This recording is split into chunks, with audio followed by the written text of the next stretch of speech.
লাল সালাম লাল সালাম লাল সালাম জিন্দাবাদ জিন্দাবাদ জিন্দাবাদ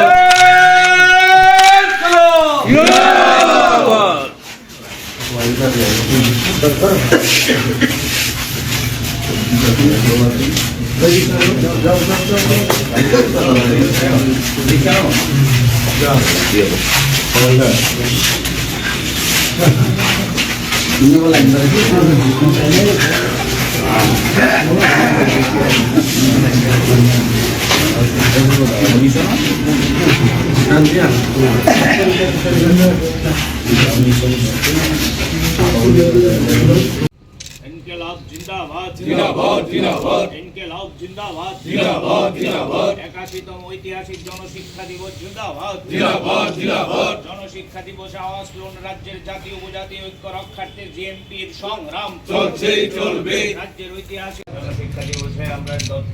দশরথদের লাল সালাম লাল সালাম লাল সালাম দশরথদের তোমায় আমরা ভুলছি না ভুলবো না ভুলছি না ভুলবো না ইনকলাব জিন্দাবাদ জিন্দাবাদ জিন্দাবাদ ইনকলাব জিন্দাবাদ জিন্দাবাদ জিন্দাবাদ ঐতিহাসিক জনশিক্ষা দিবস জিন্দাবাদ জিন্দাবাদ জিন্দাবাদ জিন্দাবাদ ইনকলাব জিন্দাবাদ জিন্দাবাদ জিন্দাবাদ জনশিক্ষার 81তম দিবস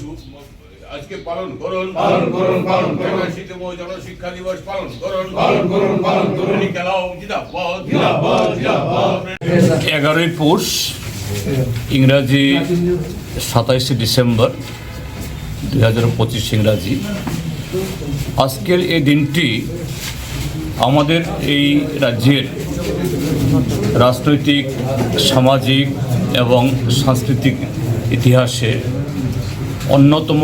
একটা খুবই যে বলা যেতে পারে গুরুত্বপূর্ণ দিন। আজকের এই দিনে আজ থেকে 80 বছর আগে এই ত্রিপুরা রাজ্য যখন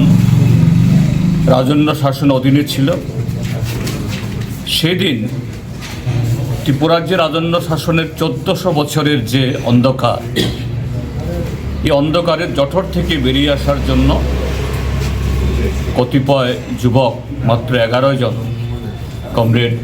দশরথ দেব, জননেতা, ত্রিপুরা রাজ্যের প্রাক্তন মুখ্যমন্ত্রী, তার সহযোগী হেমন্ত দেববর্মা, সুধন্য দেববর্মা এবং একেবারে ওই সময়তে একদম তরুণ সদস্য ডাক্তার নীলমণি দেববর্মা, তাদের নেতৃত্বে আমাদের এই আগরতলা শহরের অদূরে দুর্গা চৌধুরীর পাড়াতে জনশিক্ষা আন্দোলনের সূচনা হয়েছিল, যার হাত ধরে এই ত্রিপুরা রাজ্যের পাহাড়ে কন্দরে রাজন্য যুগের 1400 বছর যেখানে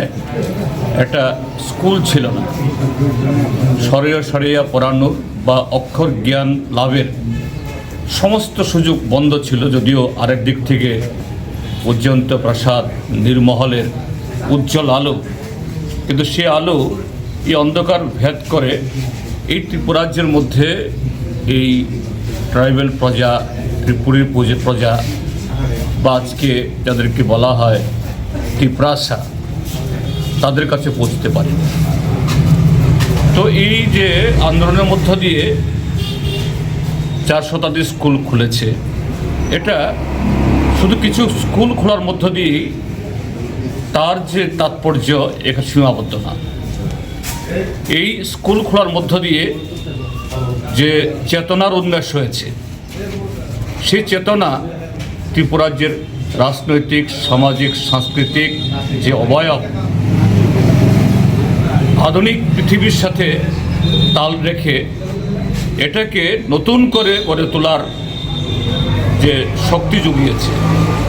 যা পরবর্তী সময়েতে এই ত্রিপুরা রাজ্যে বামপন্থী আন্দোলন, প্রগতিশীল আন্দোলন, বামপন্থী